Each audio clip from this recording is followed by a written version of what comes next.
Umakant Lakhera sir, पूरी जिंदगी आपकी हम लोगों ने तो जितनी सोची उससे कई ज्यादा आप नेताओं के साथ गुजार चुके हैं, देश और दुनिया के नेताओं के साथ गुजार चुके हैं। राजनीति के बहुत बहुत पहलू आपने देखे और हमारे लिए तो एक गौरव है कि देश में कहीं किसी पत्रकार पे उत्पीड़न होता है तो हम लोगों को लगता है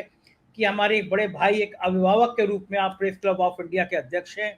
और पत्रकारों के हितों की लड़ाई हमेशा लड़ते रहते हैं। लेकिन आज मेरा सवाल आपसे ये है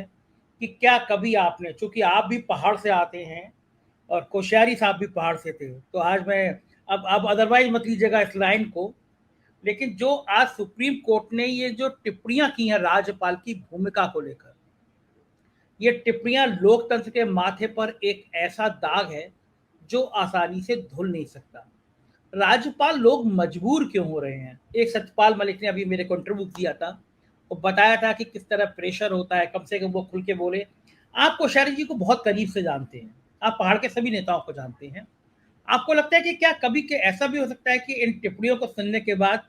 कोश्यारी जी की भी आत्मा जग जाए और वो खोल दें कि दिल्ली से किसका फोन आया था, तब किस मजबूरी में उन्होंने क्या फैसला उठाया?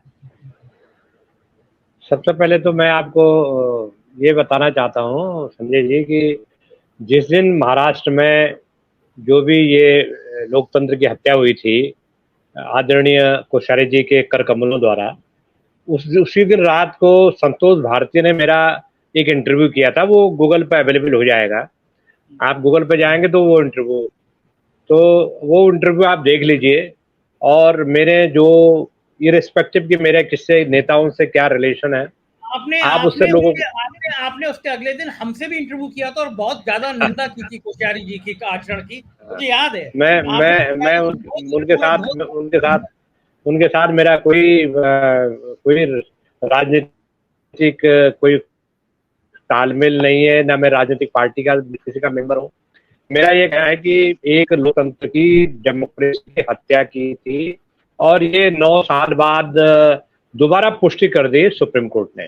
कि ये टोटल डेमोक्रेसी का मर्डर था। और ये इस तरह से ऐसा घातक मर्डर था कि जिससे न केवल आपने इतने जो देश के दूसरे नंबर का जो सूबा था वहां न केवल आपने एक विकृत गवर्नमेंट, एक विकृत सरकार बनाई, न केवल आप उस पाप के भागीदार हैं जो जो उसमें, चाहे वो दिल्ली से फोन गया होगा, दिल्ली के फोन की बात तो मुमकिन नहीं है क्योंकि जो इन लोगों का ट्रैक रिकॉर्ड है वो ट्रैक रिकॉर्ड तो बहुत स्पष्ट है कि ये निर्वाचित सरकारों को किस तरह से खरीद फरोख्त करके गिराते हैं, ये तो किसी में कोई संदेह ही नहीं है। दूसरी बात यह है कि अब जो मौजूदा परिस्थिति की हम बात करें, कोश्यारी जी की भूमिका है वो सब जग जाहिर है और मुझे लग रहा है कि कम से कम कोश्यारी जी से देश को और महाराष्ट्र की जनता को कम से कम इतनी उम्मीद जरूर है कि वो एक प्रायश्चित करें और करेंगे। साहब मेरे से बड़ी गलती हुई और उस प्रायश्चित की वजह से, और वो जो क्योंकि सुप्रीम कोर्ट ने घेराबंदी कर दी थी तो उनको वहां राज्यपाल के पद से हटाने का ये भी एक बड़ा कारण है क्योंकि सुप्रीम कोर्ट जो पता था कि सुप्रीम कोर्ट की टिप्पणियां फैसला आने वाला है, बहुत सख्त फैसला आने वाला है। अगर आप ये मान के चलो कि अगर आज कोश्यारी जी पद पर बैठे होते तो मुख्यमंत्री से, शिंदे से डिमांड नहीं उठती, कुछ सीधा कोश्यारी जी से डिमांड उठी कि सुप्रीम कोर्ट की टिप्पणियों के बाद क्या आप पद पर बने रहेंगे। तो उनको 2 महीने पहले ही इशारा कर दिया गया कि अब आप जो है नमस्ते बाय बाय कर दीजिए। तो वो बाय बाय होकर के एक गुमनाम जीवन में चले गए हैं, थोड़ी बहुत एक्टिविटी वो करते हैं। हमारी उनके दीर्घायु के लिए बहुत शुभकामनाएं हैं। उनका जो भी उन्होंने जो अपने जीवन का जो शेष पब्लिक लाइफ में लिखने पढ़ने में बिताने का संकल्प लिया है वो एक अलग मुद्दा है, वो ये कहानी। दूसरी कहानी ये है कि ये जो सरकार है, ये जो सरकार अब बच गई है, जो जिसको कहते हैं ना जो स्क्रैप है, कार जो है ना, वो जो स्क्रैप अब बच गया है सुप्रीम कोर्ट की टिप्पणियों के बाद, जो ढेर कूड़ा करकट जो बच गया है, जो स्क्रैप बच गया है, अब समस्या उसकी है कि उस स्क्रैप का क्या करें। तो मुझे लग रहा है 2 बिंदु हैं इसमें। एक तो उस सरकार का सुप्रीम कोर्ट की टिप्पणियों के बाद जो शिंदे सरकार है और भारतीय जनता पार्टी की जो मिली जुली सरकार है, उस सरकार का जो इकबाल है, जिसको आप नैतिकता भी कह सकते हैं, इकबाल भी कह सकते हैं, औचित्य भी कह सकते हैं, वो पूरी तरह डिमोलिश हो गया, ध्वस्त हो गया है। तो मुझे नहीं लगता कि अब कोई उसका इकबाल रह गया सत्ता में बने रहने का। टेक्निकली तो उन्होंने अभी प्रेस कॉन्फ्रेंस करके बोल ही दिया कि देखिए हमारी जो सरकार है तो ठीक है, बने रहिए आप सरकार में। जितने दिन तक आप सरकार में बने रहेंगे उतने दिन तक आपका जो ग्राफ है वो लगातार नीचे चलता चला जाएगा। ये आप आने वाले वक्त पर ये चीजें देखेंगे। दूसरी बात यह है कि एक और चीज समझने की है जो बहुत संक्षिप्त में बताना चाहूंगा कि ये जो अवैध रूप से जो सरकार है, इस सरकार की जो कानूनी जो मान्यता है और कानूनी जो औचित्य रह गया है या कानूनी इकबाल जो रह गया है, वो इकबाल एक अवैध संतान की तरह रह गया है कि भाई आपको अबॉर्शन नहीं करना है, आप जो है अब इसको पेट में आपका है, अवैध संतान है, तो इसको अवैध संतान को आप बनाए रखिए, क्योंकि अब हम हत्या करने का, भ्रूण हत्या करने की जिम्मेदारी सुप्रीम कोर्ट ने नहीं ली और इसीलिए जाहिर सी बात है कि सुप्रीम कोर्ट ने एक भ्रूण हत्या करने के बजाय एक बीच का रास्ता निकाला और उन्होंने एक नैतिक प्रश्न खड़ा कर दिया है, केंद्र सरकार के सामने भी कर दिया है। और क्योंकि जो राज्यपाल है वो केंद्र सरकार का एजेंट है, केंद्र सरकार का प्रतिनिधि है, और उन्होंने जो भी असंवैधानिक काम उनके जरिए केंद्र सरकार ने किसी ने भी कराया है, XYZ ने, हमारे पास तो कोई सबूत नहीं है। सबूत तो मुझे नहीं लगता ये सबूत आएंगे भी और सबूत किसी को मिलेंगे भी। तो ये सारी चीजें हैं और मुझे ऐसा लगता है कि ये एक बहुत बड़ी एक नजीर भारत के लोकतंत्र के लिए सुप्रीम कोर्ट ने पेश कर दी है। और अब जो स्पीकर महोदय वहां पर बने हुए हैं उनके लिए भी एक बड़ा इकबाल और नैतिकता का प्रश्न खड़ा कर दिया है कि अब आप फैसला कीजिए, आपकी विजडम पर छोड़ दिया गया है कि अब आप विधिवत रूप से जो कानूनी मान्यता है, क्या राज्यपाल का या स्पीकर का काम दल बदल में सहयोग करना था कि जो आपने दल बदल में इंटर पार्टी, मैं एक डेमोक्रेटिक पार्टी का मेंबर हूं और मैं एक विधायक हूं और मैं वहां पर मुद्दे उठाता हूं पार्टी के ढांचे के भीतर। मैंने कोई समर्थन वापस नहीं लिया, मैंने पार्टी के ढांचे के भीतर एक आवाज उठाई। तो उस आवाज उठाने पर आपने कैसे मान लिया गया कि आपने विभाजन में तो आप भागीदार हैं, आपने तो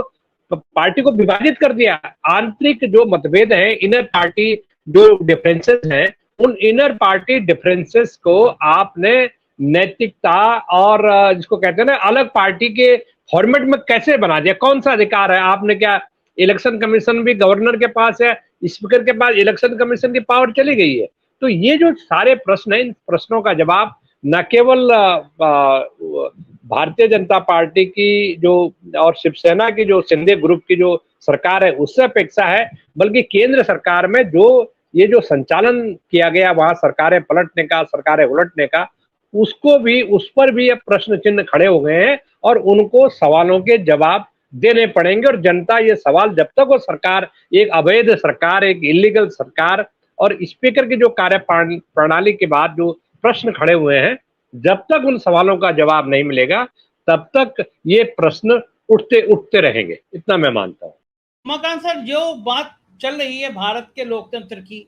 हम पड़ोसी देश का लोकतंत्र देख रहे हैं कि इमरान खान को, प्रधानमंत्री को अगवा कर दिया गया। इमरान खान कह रहे हैं मुझे लाठी से पीटा गया। लेकिन अच्छा है, भारत में लोकतंत्र की हत्या करने की कोशिश हो रही है, लेकिन हमारा लोकतंत्र मजबूत है। कहीं ना कहीं से फिर कोई आवाज़ खड़ी होती है, मीडिया पे कोई हमला होता है तो कोई उमाकांत लखेड़ा दिल्ली में खड़े हो जाते हैं। कहीं लोकतंत्र की सदन में हत्या हो रही है तो कोई चंचूर जैसा जज खड़ा हो जाता है। तो लेकिन ये जो परंपराएं चल रही हैं, भारतीय जनमानस को थोड़ा लोकतंत्र इस तरह क्यों बिगड़ता है? मैं आपको एक चीज बताता हूँ कि सबसे बेहतर और सबसे जो महत्वपूर्ण प्रश्न है, और आपके दर्शकों को भी ये चीज जानना अच्छा लगेगा उनको जान करके, कि व्यवस्था में सिस्टम 75 साल से देश का चल रहा है और उसमें अच्छे से भी सिस्टम चला, सिस्टम ठीक ढंग से भी चला और सिस्टम खराब ढंग से भी चला। वो डिपेंड करता है, इस बात पर निर्भर करता है कि किस गुणवत्ता का और किस नैतिक बल का व्यक्ति उसको ऑपरेट कर रहा है। उसके सर्वोच्च नियंत्रण में या कमांडिंग पोजीशन में किस तरह का उच्च मानदंडों वाला, उच्च आदर्शों वाला व्यक्ति उनको संचालित कर रहा है। जैसे मैं आपको एक उदाहरण दे रहा हूं, मैंने 20 साल से ज्यादा भारत का निर्वाचन आयोग भी कवर किया। तो मैंने टीएन सेशन के टाइम पर निर्वाचन आयोग कवर किया। तो पहली बार देश के लोगों को पता लगा, जनमानस को पता लगा कि भारत में कोई चीफ इलेक्शन कमीशन भी होता है, भारत में निर्वाचन आयोग भी कोई है। कोई टीएन सेशन ने कोई संविधान नहीं बनाया था, कोई कानून नहीं बनाया, उन्होंने कोई इलेक्शन कमीशन की स्थापना नहीं की। उन्होंने जो पहले से इलेक्शन कमीशन के जो नियम कायदे हैं, जो रूल रेगुलेशन है, जो उनके चुनावी प्रणाली को पारदर्शी, स्वस्थ और सरल, और जो भी आप कह सकते हैं अच्छी अच्छी बातें हैं,